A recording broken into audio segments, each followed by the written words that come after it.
నమస్తే అండి అందరికీ. మనం కోరుకున్న వ్యక్తి మన వశం కావాలి అంటే దానికి కొన్ని నియమ నిబంధనలు ఉంటాయి.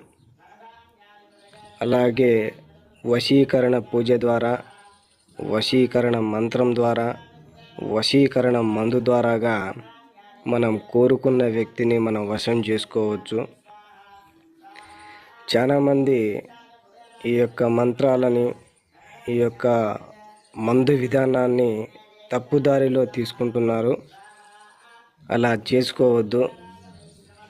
అలా సస్యముఖే విష్ణు కంఠే రుద్ర సమాత్ర స్థిత మూలే తస్త్రస్థిత మాధ్య గృహణస్థిత కక్షౌతు సాగర సర్వ సప్త దీపావసుంధరాద్వైతం తైతుర్వేద సామవేద దృఢంచికరి శమ సమాత్రిత.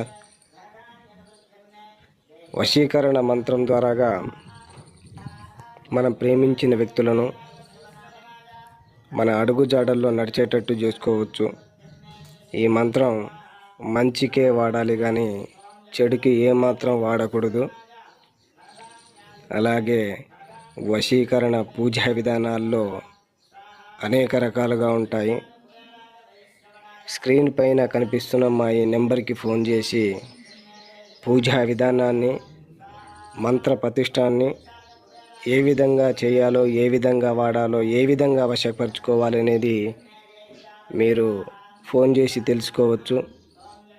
అలాగే చాలామంది యూట్యూబ్లో వశీకరణం పేరుతో మోసాలకు పాల్పడుతున్నారు.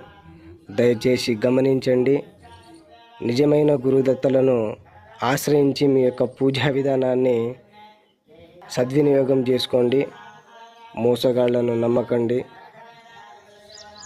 అలాగే మా యొక్క ఛానల్ని వెంటనే చూస్తున్నట్లయితే సబ్స్క్రైబ్ చేయండి, లైక్ చేయండి, షేర్ చేయండి. మీ విలువైన సమాచారాన్ని కామెంట్